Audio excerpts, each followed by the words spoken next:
semuanya. Diri, berdoa mulai. Bismillahirrahmanirrahim. Hari ini masuk semua ya? Apa ada yang izin absen? Coba ibu absensi terlebih dahulu. Krisna, Ardi, Farah, masuk semua ya? Ya. Nah, sebelum pembelajaran dimulai, kita nyanyi Indonesia Raya terlebih dahulu yuk. Berdiri semua. Hitungan ketiga dimulai. Yang keras. 1, 2, 3. Indonesia, tanah airku, Tanah tumpah darahku. di sanalah aku berdiri, jadi pandu. Nah, pada pertemuan minggu lalu, pertemuan selanjutnya, kita telah mempelajari tentang perkembangbiakan hewan dan tumbuhan ya. Ada yang masih ingat perkembangbiakan tumbuhan itu apa aja? Generatif dan vegetatif. Ya, perkembangbiakan tumbuhan ada generatif atau alami dan vegetatif atau buatan. Lalu dan sekarang kita di pertemuan ini kita akan mempelajari tentang cara makhluk hidup menyesuaikan diri dengan lingkungannya. Nah, menyesuaikan diri dengan lingkungannya. Semua makhluk hidup itu akan menyesuaikan diri dengan lingkungannya atau beradaptasi. Nah, apa yang dimaksud dengan adaptasi?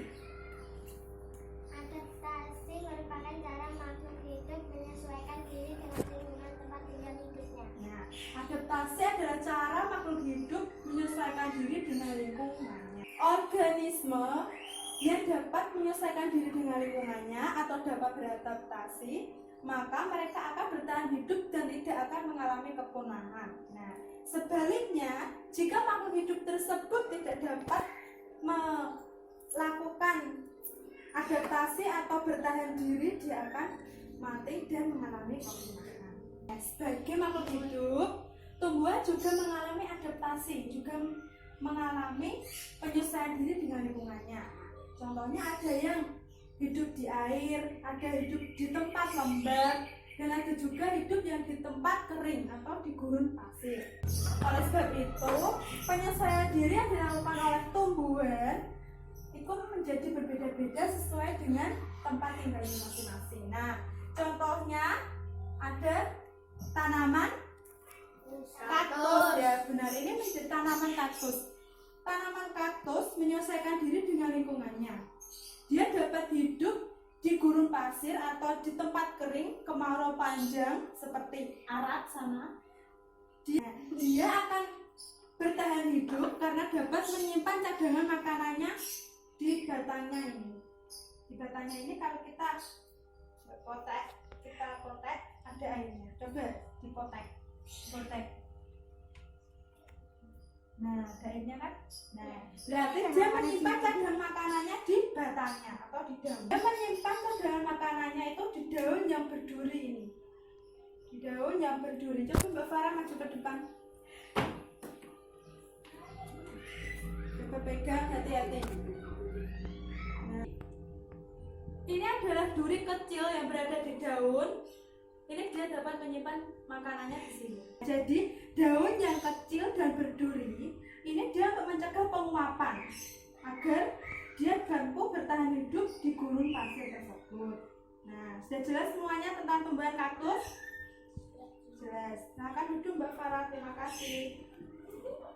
Ibu punya gambar apa? Bunglon. Ya benar, bunglon. Bagaimana bunglon menyesuaikan diri dengan lingkungannya? Ada yang tahu? Tuh, belum ada yang tahu ya. Nah, bunglon menyesuaikan diri, ya diperhatikan ibu. Bunglon menyesuaikan diri dengan cara menyesuaikan dengan ini batangnya atau tempat yang dihinggapi. Jika yang dihinggapi itu warnanya hijau misalnya, dia akan berubah warna menjadi hijau. Nah, Kalau batang coklat dia akan berubah warna menjadi Coklat. Nah, berarti bufar menyesuaikan diri dengan lingkungannya, yaitu dengan cara merubah warnanya. Nah, ini berfungsi untuk mengelabui musuhnya. Jelas? Kita tepuk tangan dulu yuk. Berdiri semua. Hitungan 3 mulai ya. 1, 2, 3. Tepuk semangat.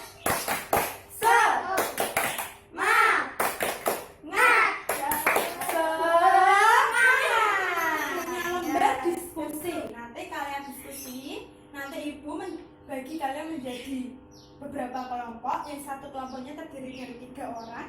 Diskusi kecil tentang mengenai cara makhluk hidup menyesuaikan diri dengan lingkungannya. Ya, Mbak Farah maju ke depan, ini dibagi. Ini ditulis ya, didiskusikan.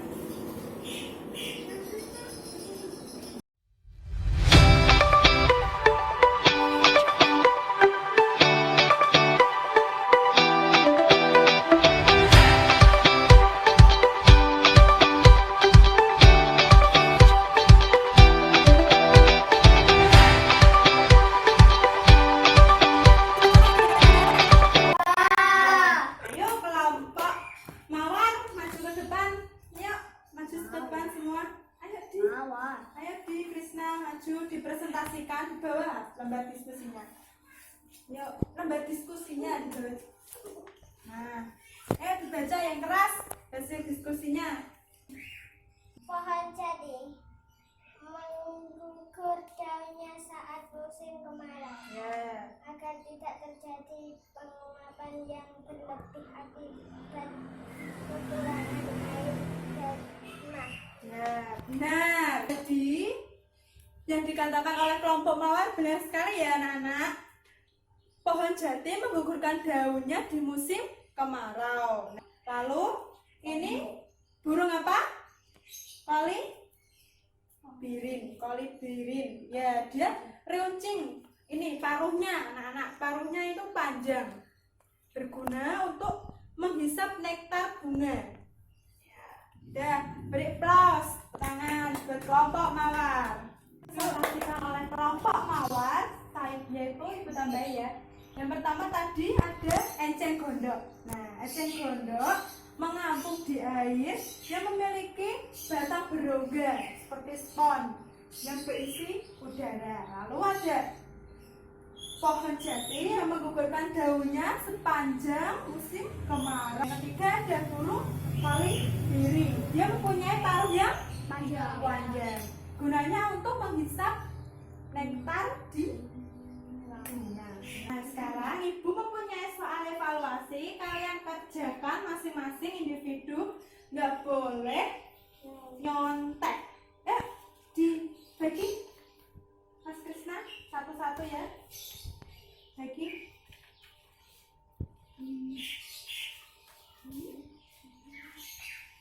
Dikerjakan. Waktunya 1 menit.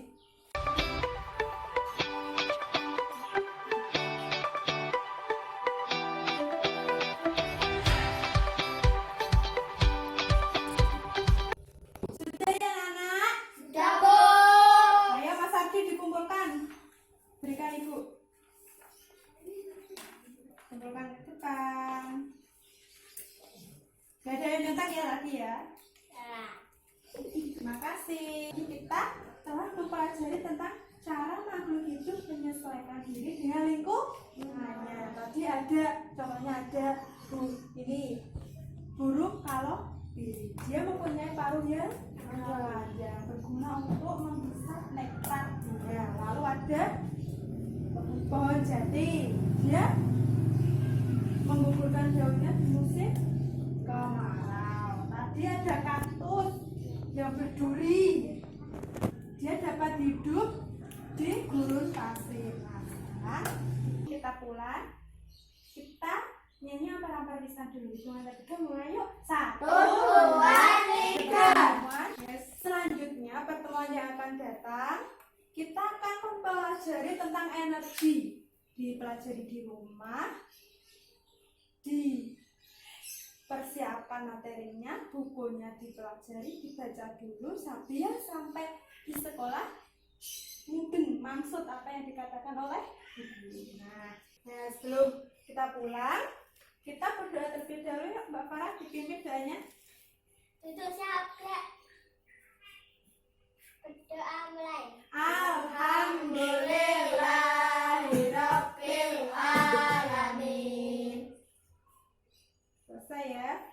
Mulanya hati-hati ya jalan. Nanti sampai rumah langsung ganti pakaian, ganti baju, cuci tangan dan minum makan. Nah, sekian dari Ibu pada hari ini. Semoga ilmunya bermanfaat dan hati-hati di jalan. Assalamualaikum warahmatullahi wabarakatuh. Waalaikumsalam warahmatullahi